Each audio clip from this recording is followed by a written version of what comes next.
Recording. To make an example of harassment. So, little history of where we're at here in Tigard. A lot of these policies, if you glance through them, or the stuff that we're going to talk about, are very intense. And it doesn't look like you got much gray in there. I used to be a black and white guy. I used to think there was no gray in rules. But I'm learning as part of that migration process, there's gray. And when we have gray, we follow the intent of the policy. Wouldn't make sense. Yeah, always follow the intent of the policy. This is where Nathan's gonna chime out. I can already see it. So, there's some of these, Chief Flores took several different departments' policies and put them and melded them into our policy. So, there are some things in there that kind of butt up against one another, and he's talked to me, we'll look at them and see, so there may be a few tweaks to do this. Some of it, as he said, is in there because it's in the city policy. And it has to be, if it's in their policy, we're gonna mirror it and do that in our policy. Now, speaking about policies and the 90-10% thing, the cities, we'll back up even one before that. When our event happened, I looked at the city policy, and there was no definition of harassment anywhere in the city policy or our policy. Did not define what harassment was, so we didn't know if it was harassment or not because it wasn't defined. Well, there's a definition now that's in there in the city's sexual harassment. In other words, sexual harassment, not just general harassment.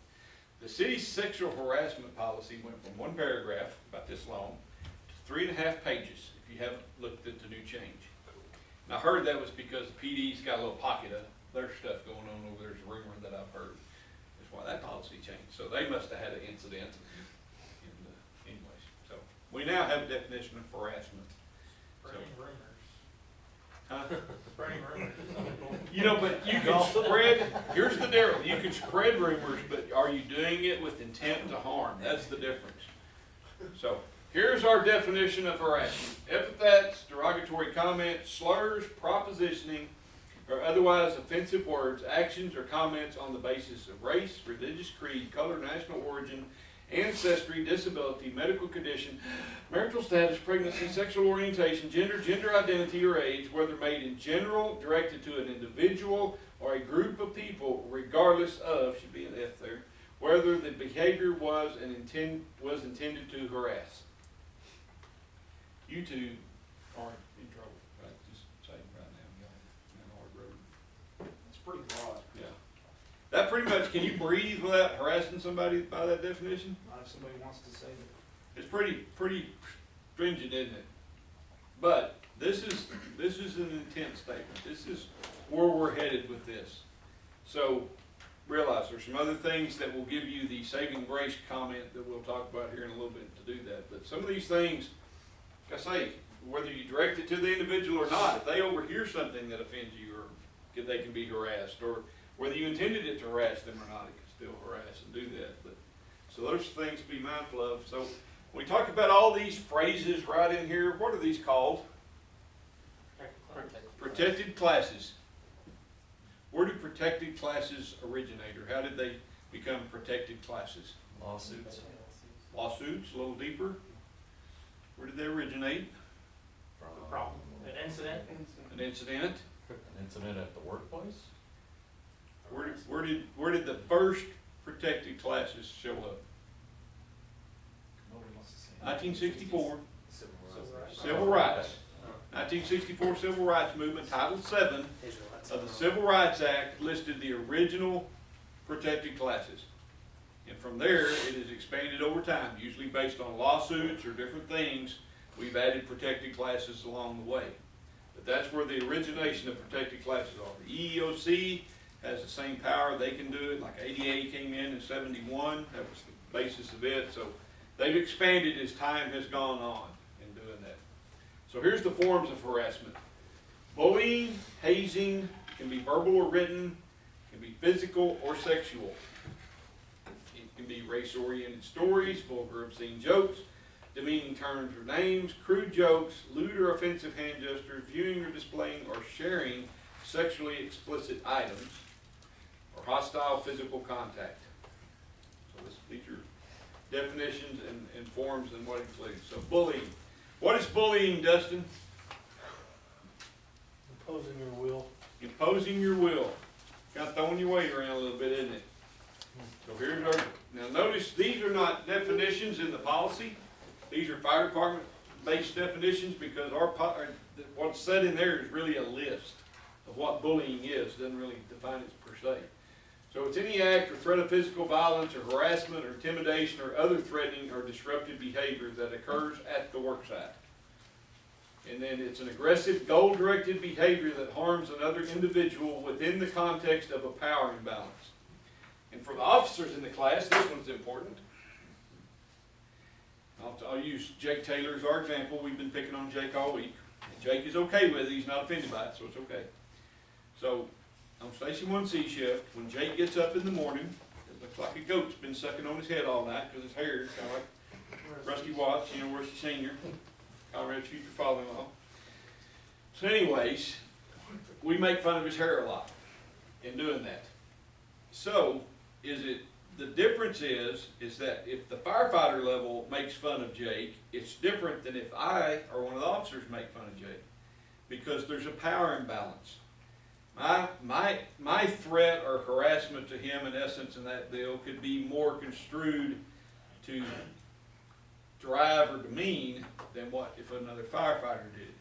So as officers, you can't joke or play at the same level, in essence. You're whether you want it to or not, you carry a little more clout in the conversation, and you have to be leery of that because things you say carry weight behind them. They have the authoritative effect, in essence, to do that. So you have to be a little more careful as an officer doing that. So, physical assaults can be homicide, and it can be employees, clients, customers, or visitors. So this can apply to out in the public. You can bully somebody on an inspection or on a medical, vice versa. They can bully you back the other way. Here's some examples. Physical violence, spreading rumors with intent to do harm. We talk a lot about rumors at the fire station, just like now. I talked about the rumor of PD, maybe you may not doing that. Here's when it becomes bullying, though, is when you spread that rumor with the hopes that somebody will be hurt or that people will think badly of that person because you are spreading a rumor about them. That's where bullying becomes in, and it becomes a violation of the party, as if its intent is to harm somebody. So teasing, taunting, harassing, isolating or excluding another, name-calling, verbal abuse, threats, coercion, encouraging others to humiliate and cause harm. So if you're standing back not doing anything, but you're saying, hey, get him, pull his shorts down, do something, whatever. Yeah, that's part of it too, just because of doing it. And engage in any of the above using electronic devices. So, a little tidbit about that. Had I used my personal cell phone during the events that were going on at Station 7, say I texted Sammy about something, totally irrelevant of the situation, I just texted Sammy, and they're doing the investigation, and that investigator sees, hey, Chief Kincaid texted Sammy, he's the chief officer, we need to see what that's about. They could confiscate my phone, and then anything on my phone becomes public domain at that point. So be careful about using your personal devices to conduct city business and city time. Be careful, a tidbit there. So, what do we do to our rookies? Do we isolate them? Do we exclude them at times? Is that bullying them? Why isn't it bullying under this policy? Not with intent to harm. You're not intending to harm them. You know, sometimes we isolate them so they can study. We're doing things like that. Now, if you set them in the corner with their nose in the corner, yeah, that's intent to harm. You're trying to humiliate them or whatever. So there are things in here that you got to take the context of the situation to look at whether it violates the policy or not. All right, basically, to prevent bullying, you know, the message is take care of one another. The golden rule. Treat people like you want to be treated. Look out for others as you would want to be looked out for. That's kind of how we put the squash on bullying people. So look at Thomas like you want to be treated. Treat him like you want to be treated, Dustin. Know your crowd. Know your crowd. Yeah. We're gonna talk a lot about knowing your crowd. There's an important at the end, we're gonna talk a lot about knowing your crowd. So, workplace bullying is bad enough that there's a workplace bullying institute. I mean, that's how bad it is. But notice, a fifth of it can come from coworkers. It's not always top down from the bullying. A lot of it can be peer-to-peer bullying. So, hazing. Who do we normally haze? The rookies. We normally haze our rookies. Were y'all hazed as rookies? Sure. I don't think so. I Not read really. that. We shouldn't have hazed y'all. Y'all shouldn't, we should know better. So here's what hazing is. Ritualized harassment, abuse, or humiliation used as a way of initiating a person into the group. Now, do we still do this? There's time. What's one of the things we still do? Dump water on them. I specifically asked Chief Flores, is dumping 5-gallon buckets of water on the rookies when we line them up to take their pictures violate this policy? He said no. Just don't drop the bucket on their head. So I mean, yes, there are still things that we can do.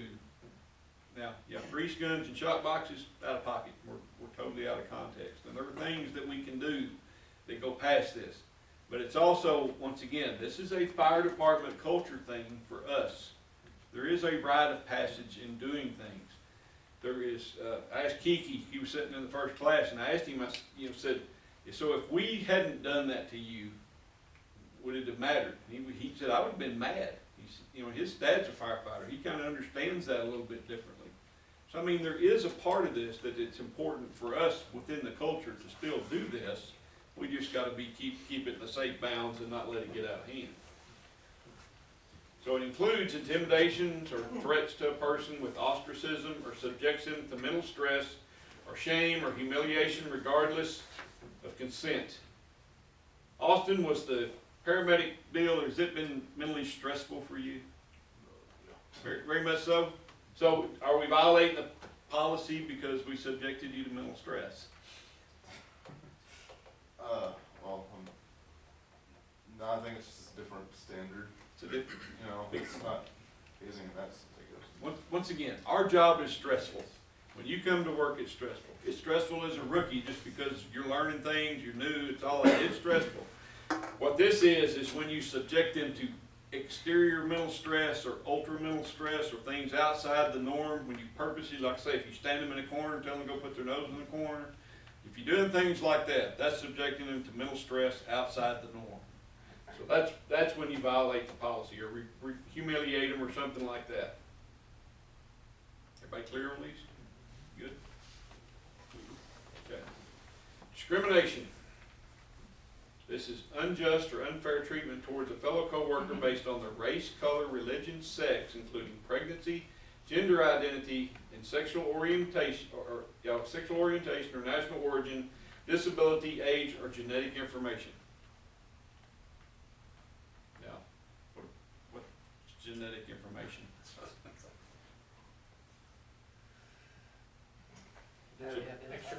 Yeah, I was saying X chromosome maybe. Down syndrome. Big ears. Yeah, that's different genetic. Here's the things, and somebody else brought up something yesterday. Huh? Traits, hair color. No, That's not this how is- they identify. This is when you are a girl, but you have boy parts, or you're a boy and you have girl parts. You have boy chromosomes, but girl parts, or girl chromosomes, but boy parts. That's what that is. It also could be, something I was talking about yesterday, it could be that you can't be discriminated based on how you identify. It goes back to that, in that stead. And we have all the discussions the bathroom discussions in schools, who can go into what bathroom and those kinds of things. That's where this comes into play, is genetic information. All right, harassment, discrimination. Everybody's entitled to a workplace free of unlawful harassment. So as long as it's not unlawful harassment, that's not what it means. We are free of harassment. We should be where you don't feel intimidated to come to work. And it also talks about its coworkers, citizens, vendors, can be anybody in that group that does it. Treat everybody professionally. Be respectful of one another. The golden rule. That's what we're talking about here in doing that. So any unwelcome conduct based on race, color, religion, sex, national origin, age, disability, genetic information, or sexual preference. So, let's talk about this. You pick on Thomas a lot, or whatever. You said. If you're not picking on him based on one of these things, have you violated the policy? Yes, I still violate the policy because I'm picking on him with the intent to hurt his feelings. My feelings don't get hurt. But not necessarily. I mean, there is a reason all these are listed in there. Okay, well, no. However, it says harassment of any kind will not be tolerated. Zero tolerance. Boom. So none. You don't get if you harass him the rest of the day, are you going to get fired? Are you going to get in trouble? Depending on how far I go with it. No. No. And here's what the zero tolerance means in this instance. And Chief Flores is what he said. Is zero tolerance in this instance means the department mindset, the department culture will be that of zero tolerance. Are we going to make mistakes? Are people going to screw up? Yes. We've got something built in here as the catch-all phrase that provides you some grace. If you screw up one time, you're provided some grace. If it's a repeat habitual behavior, you don't get grace. But that's what I say, when we talk about zero tolerance, this is the mindset of the department, that our culture will be one of zero tolerance. We will not do this departmentally. There will be no acceptance of it departmentally. But we recognize we're human and we screw up. Okay? So it becomes unlawful when it becomes a condition of employment, or that a reasonable person would consider it intimidating, hostile, or abusive. So when you can cross the line there, it becomes unlawful, which is a whole different category unto itself. Diversity and inclusion. These are protected classes. Once again, these are some of the original ones. If you're over 40, you're in the age bracket. So I ask you this, are you a racist? Do you consider yourself a racist? If you flew a Confederate flag in your pickup, or still do, are you a racist? Only they know that. A lot of it's you. Yeah. A lot of it goes back. I mean, we talk about history and tradition and things like that. I mean, the Civil War happened. If you're not woke, are you a racist? If I watch Blazing Saddles, am I a racist? If you repeat it at a retirement ceremony, that makes you racist. It's a good example. I used all those, and it's the culture that you're brought up in. For me, I watched that movie about 400 times as I grew up. We watched it at the station. We could quote every line within it. And it was made in an era of when things were different. So when it was ironic that day when I did all that, said all that, it kind of offended Candy. It was one of those things. But give you a little history, we talk about the culture of things, where we're at and how we've changed. Look at Facebook. I 2 years ago didn't even do Facebook. Now I get on Facebook, look Marketplace, but it'll get you in trouble, as we talked about here in a minute. But one of the things the other day, the little movies and pictures and things pop up off to the side. There was an episode of Sanford and Son. Y'all remember Sanford and Son? Anybody remember? Anybody not know what Sanford and Son is? Sanford and Son was a sitcom in the late 70s that had two black guys. Fred Fox was a comedian. His cousin or nephew Lamont, they were junk dealers. So it was right in my alley. I love Sanford and Son. So anyways, I'm watching this. A 10-minute episode on Facebook popped up. 10 minutes. They used the N-word 13 times in that episode in the 70s. That was a normal culture back then. It was where it's at. So it's different today. We're different. Back in the 70s, back in Abilene in the 70s, in the early 80s, we were going through a cultural divide. There were a lot of fights that went on at the high schools. Remember talking about some of the guys were talking about, there was a stabbing that went on like every day in middle school or in high school. I mean, it was ugly. There was a lot of things going on. The area that is now east South Fifth over by the ballpark and all that, it's called the Goodloe area. There used to be houses there where those streets were. And every time it flooded or rained a lot, that would flood and those houses would flood. So the city decided they would buy out everybody and move all those houses and relocate them. Well, that was a predominantly black part of town, and they didn't like that. So they decided they would start burning their houses down. And so, like every night, Dad and them talked about, they'd have a fire over in the Goodloe area every night. But it was so bad that they would shoot at them or stuff like that. So they took the officers' red helmets away and gave them black helmets. I mean, these are things that went on in Abilene, Texas. So cultural differences and divide, it's different back then than what it is today. We are different, just like things, Blade and Saddle was 74. It was right in that era. But now we're in the woke movement, things like that. Culture is different. We've ascended. So really, in essence, you're the only one that can answer this question. You gotta decide that, whether you are or aren't in doing that. So is this meme racist?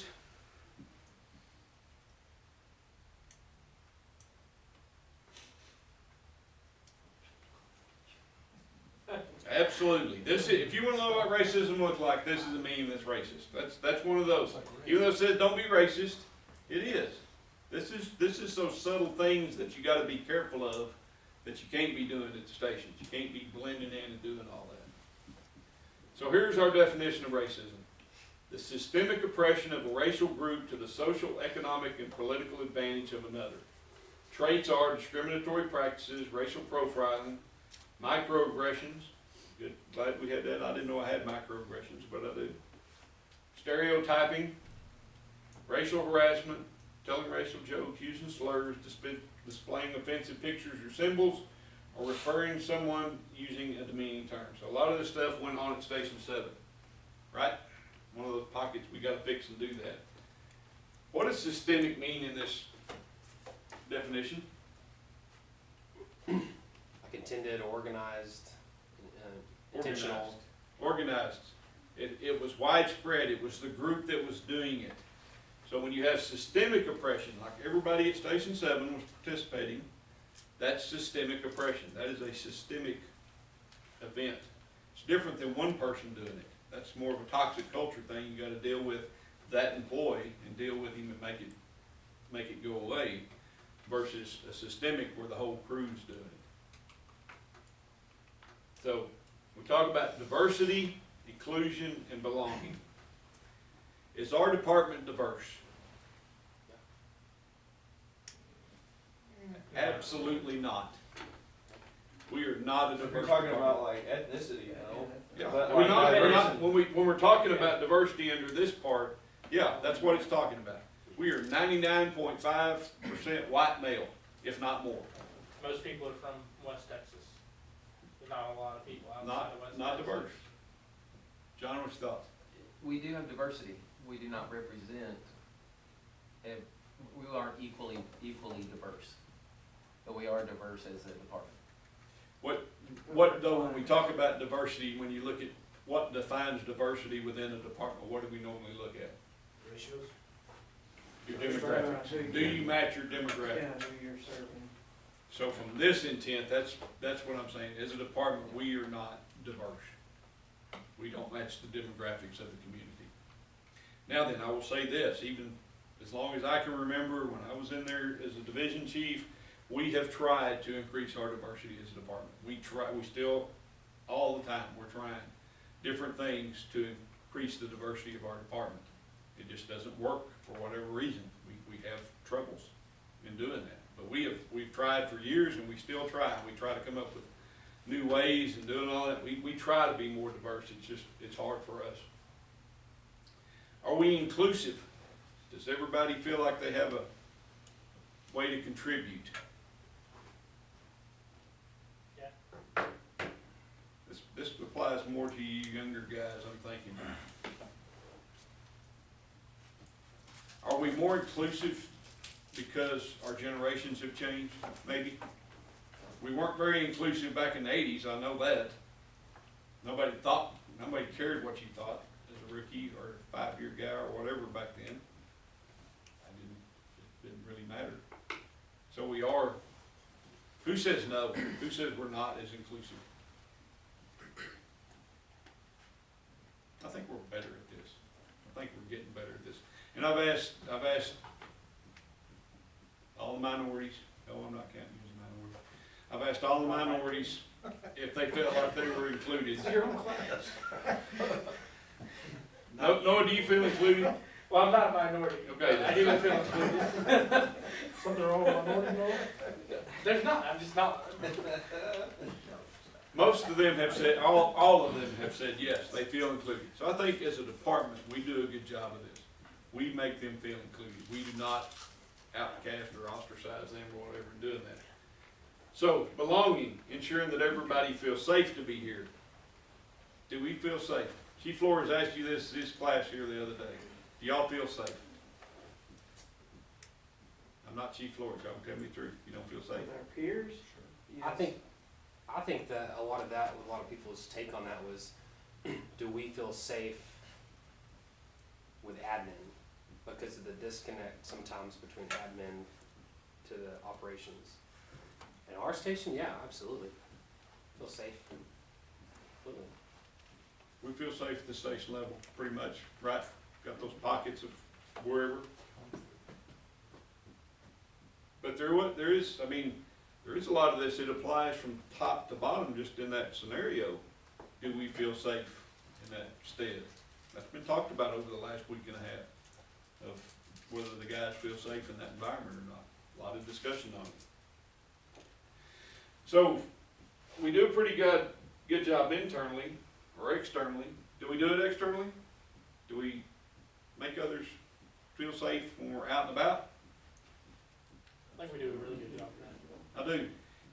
When you talk about the good side of the brotherhood and all that, you have two guys sitting at the table arguing over politics or whatever, religion, whatever, just going at each other, having that discussion. Tone drops, we'll get in the backseat of the engine together, all business, take care of business. You go out and you treat whoever with the utmost respect. We're good at this. We do, that is one of the things that is great about this job, is that we can have those little differences, but yet when the tone drops, we got each other's back. We are back to the brotherhood. That's the good side of it in doing that. So I'm thinking, everybody has said, we feel like we belong pretty well. Nobody feels like an outcast in doing that. So, if members of the general public become aware of our recent issues at Station 7, would they think our department was diverse or inclusive? No, they would make assumptions, Yeah, that the whole department has issues and would stereotype us. Guys, this is gonna happen. It's gonna get out. Right now, we've kept it in-house, but when it goes to arbitration, this will get out. We are gonna have to defend our department. Chief's gonna have to do a lot of it, but people are gonna ask you too. What is going on in the Abilene Fire Department? What is happening there? We're all gonna have to explain this. We're all gonna have to say, this isn't the true representation of us. Be ready for it.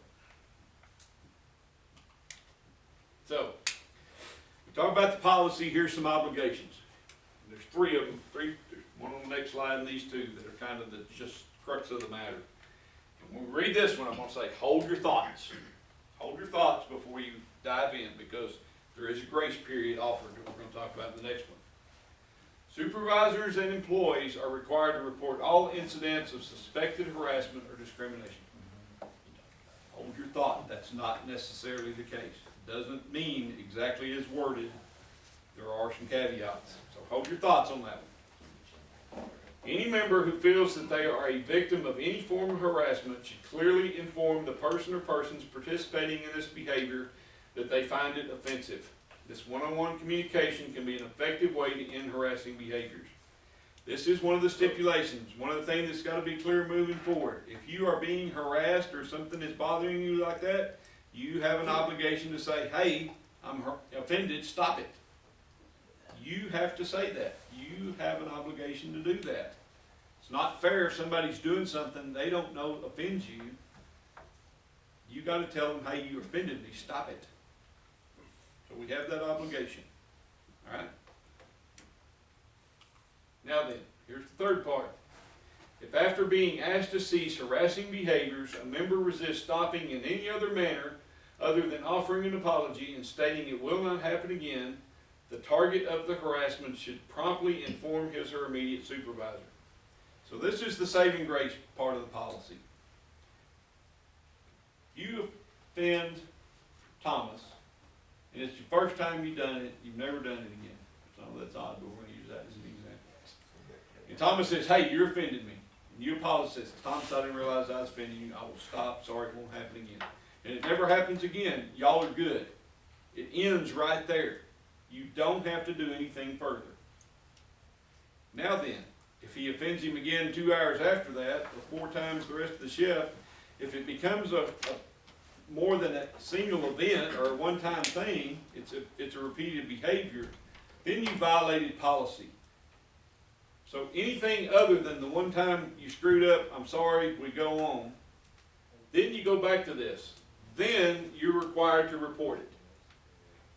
But if it happens one time, you say, I'm sorry, you agree to move on and all that, you do not have to report it.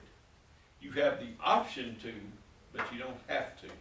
That's your decision at that level, whether you report it or not. Well, if he doesn't tell him, like, say, that offended me, what if he goes straight to? You have that option also.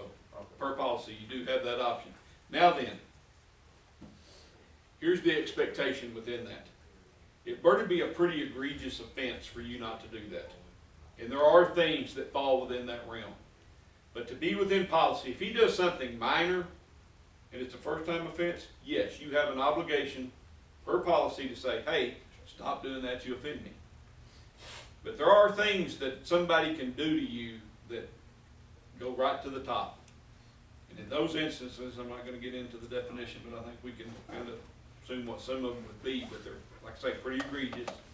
Then yes, you can go straight to somebody and report it. Now, like I say, you don't have to report the ones where you both agree at your level that it's over, you're done, it was a one-time offense. You do not have to report that. You can, you don't have to. If you do decide to report it, it's cleaner to keep it in the chain of command, but you can pick whoever you want to report it to. That's another clause within the policy. You don't have to follow the chain, especially if your officer is the problem, then definitely you can go outside the chain. It's cleaner and better if we do. We have a little organizational structure for a reason, but in policy, you can go outside the chain. So, these 3 things, is everybody savvy? You got any questions about them? Like I say, we're not headhunting. That's another thing that Chief Flores wanted to relay that message. We ain't out looking for somebody. We're not out for blood. Like I say, we have that other clause in here to keep people from getting in trouble if you screw up. That's not the intent. Everybody screws up. We're not out to get somebody. So just realize that. That's the intent of the policy. So where is that decision made? Like Ben said, if somebody goes around and takes it up the chain. Even if y'all agree to, you agree to What if that. you don't even get that option? Huh? What if they don't even give you that option, and then whoever they take it to decides? Yeah, like, that's pretty subjective. They should have come and talked, they should have talked to you about it before they brought that to me. There are some other things in the policy that kind of address those areas. But it is a subjective, because we're not gonna define everything, and that's one of those where you gotta follow the intent. If it is something minor, somebody's, like I say, one time just says something, you're looking at a picture, you walk by and TikTok, whatever, it offends you, whatever. Those are the things per policy, we're expecting you to say, hey, I'm offended, stop that. Because that fixes it at this level. It's the culture, it stops that internal station Right. culture. So will that be addressed coming back down? Yes, that- if you choose, somebody does something very minor, you choose to subvert the chain of command and go up with it, yes, that can be addressed coming back down that you violated policy. The chiefs, we've had a lot of discussion about open door policies and whether that's a good thing and where we're at on that. And one of the offshoots of that discussion is, the bad side of an open door policy is, a chief officer don't need to be this first stepping stone for a young guy to go in and say, hey, I got a problem. It's the same thing here. That doesn't need to be the first step outside the chain of command if you got something that's very addressable as a crew internally. That answered the question. So, everybody, any other questions, thoughts, whatever? Okay. Part of this, though, is it's a lose-lose situation. Because of the fact, like I say, you either are harassed and you don't say anything, or if you say something, sometimes you're viewed as the snitch. I mean, and Clark shared his story and how that arrived, and it doesn't matter, like our rookies, him, whatever, it doesn't matter what you think of them as people. The incident itself, he should not be called out as a snitch. I mean, the guy was being harassed. Our rookies, they were talking amongst themselves in a group. They were not looking to get anybody in trouble. They were just venting to themselves as a group of rookies. Somebody overheard it, was taking up the chain at that point because somebody else heard it, made them fill out the official statements, and it went from there. They weren't out looking for a fight, but yet we got guys that, same thing, call them that they violated the brotherhood by doing that. Okay? They were ordered to do what they were doing. They weren't looking for the fight. Do you take some of this, what we're talking about, I think that situation could have been fixed if those people would have went directly to who was a problem to them and talked to them about it. Do you not think that's true? I think that, and that was part of our problem in the whole setting was that that's in the policy now. You have the obligation to say you're being harassed or whatever. If they would have said something, it'd have got fixed. Even if the training staff had come to us and said something, it would have got fixed. We didn't know anything about it till it had already crap hit the fan and was at the chief's office. So yes, that's why this part of that policy is in place, is because there's a lot of things we can address and fix and will, willingly, but you gotta know about it. It's not fair to the offendee, or offender rather, if he's doing something and you don't tell him he's doing something. That's what I say, because of our culture, because of how we joke and kid and have fun and do things like that, that's why, we use gallows humor. That's what it's called, is gallows humor. Colder than blowing you in a fridge. The things we talk about that are morbid, that we joke about, is how we deal with stress. It's how we vent and blow off. It's a normal thing within the culture. Because that's an accepted term in the culture. It's just like you two. Somebody might see you two going at each other and not realize what the situation is. That's y'all's norm. You're okay with that. And as long as y'all are okay with it, it's okay. You're not violating the policy. So it's okay to have your fun. It's okay to have your subgroups of stuff that you do that don't get out of pocket in doing that. So, how many of y'all can cite our mission statement? Anybody? Got $100 right here that I won't give to you. Nobody. All right, we're still back to 1,000. Nobody can cite our mission statement, including the chief, including me. Here it is. Provide exceptional service to those we've sworn to care for and protect, and always serve with courage, compassion, and integrity. Now we're good about the integrity.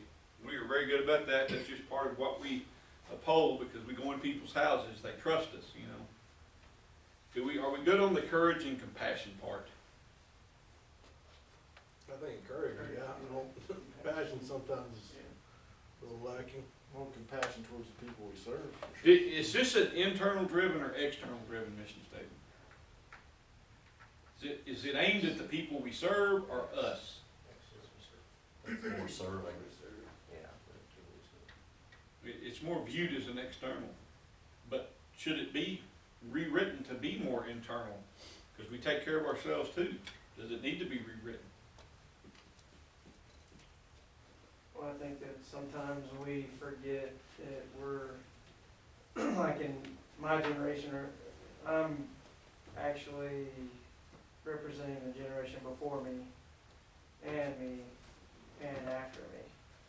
So what I'm doing right now is affecting 3 different generations is gonna be at the Adelaide Fire Department. So, that being said, like, I gotta think of those things myself, you know, and conduct myself in a way that's gonna make that, so that other people see it and realize it. That's true. And it's a true statement what you said too, about you were taught those values from the generation before, and you're teaching the values we have now to the generation that comes after you. So yes, that's what I say, when we talk about each individual influence and how we affect that, that's part of exactly what that does. This is internal and external, where it should be. And yeah, we do good with the other two, the one in the middle, sometimes not so much. We definitely need to be a little more compassionate towards one another, like we treat those on the scene. Sometimes we eat our own. It gets a little bad. We need to be mindful of that. We can be better at it. Say, golden rule: treat everybody like you want to be treated.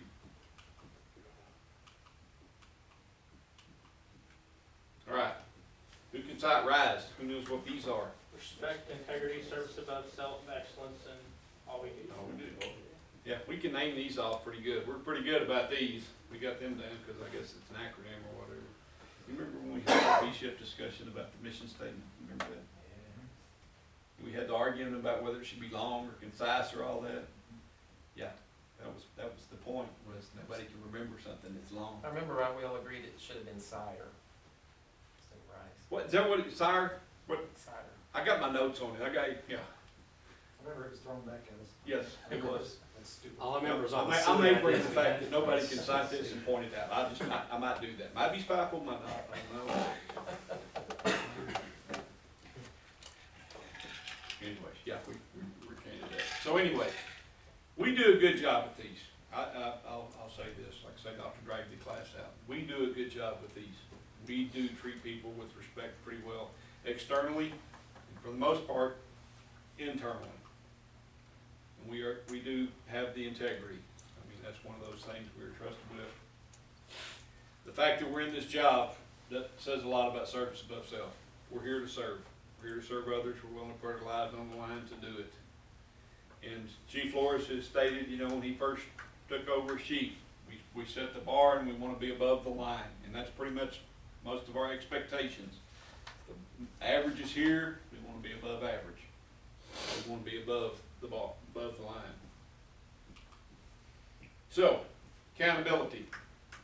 Sum us all up. Everybody's accountable, from the rookie to the chief. Everybody's accountable for this. We're all responsible to fix it. And for us older guys, the younger guys are going to ask why, and we need to explain it. We need to be prepared to explain it. It doesn't need to offend us that we have to explain it if they ask why. You know, a lot of the whys are because they want to learn. They want to know the background to it, how we got here, which in our tradition and heritage, that's a good thing. A lot of understanding the why helps things. All right, it's time to tell on me. As you can tell by the topic, it's hard to be accountable, even for somebody that is a rules guy, follows the rules to the nth degree, tries to anyways. It's still hard to be accountable because we're all human in this, and Facebook can be bad from this deal.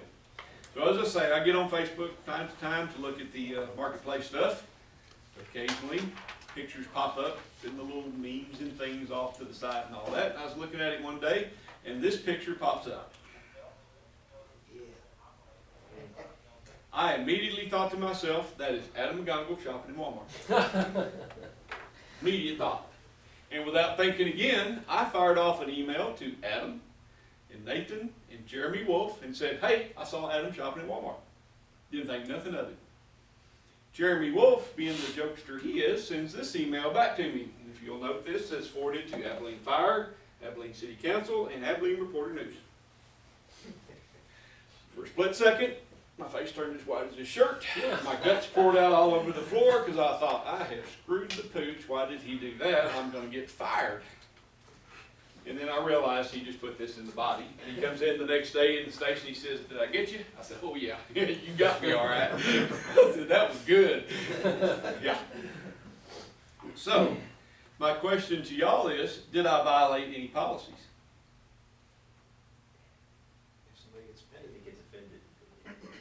I don't know, just being on the internet in general, kinda, Yeah, using the city email. The policy that I And violated you was the emailed it to internet city. technology policy. That was the policy that I violated. group text, this is okay, city email, probably not. That's exactly right. I sent it through the city email, and I thought after I sent it, it's like, that probably wasn't the best thing to do. You know, and then, but had I printed this picture out and I bring it to work the next day and I show it to the group and we all look at it and we all laugh, have we violated any policy? No. If I send it on our personal text to one another in a personal text, no.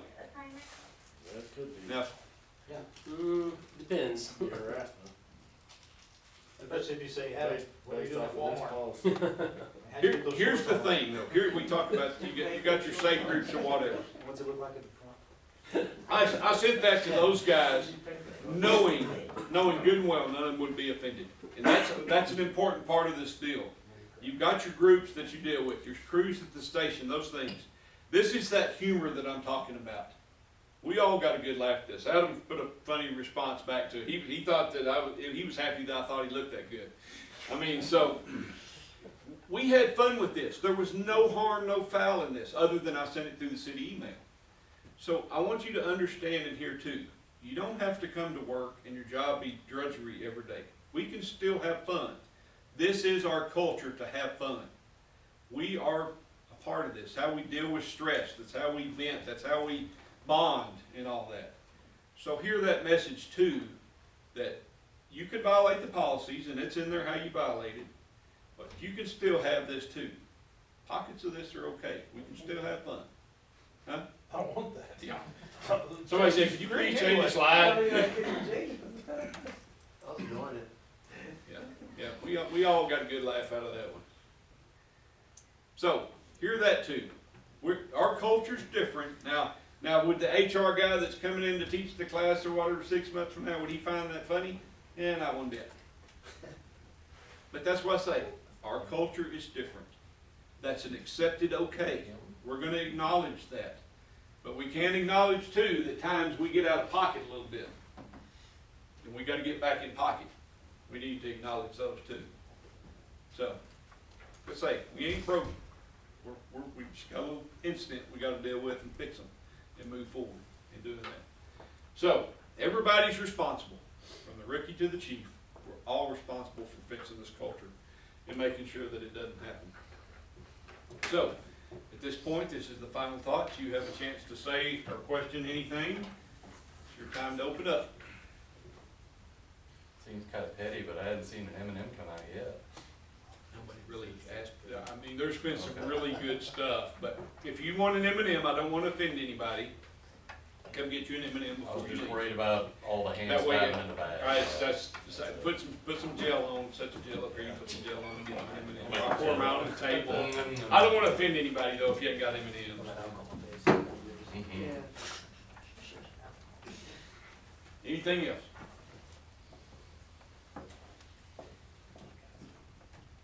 Did you turn the camera off? Now we can really talk.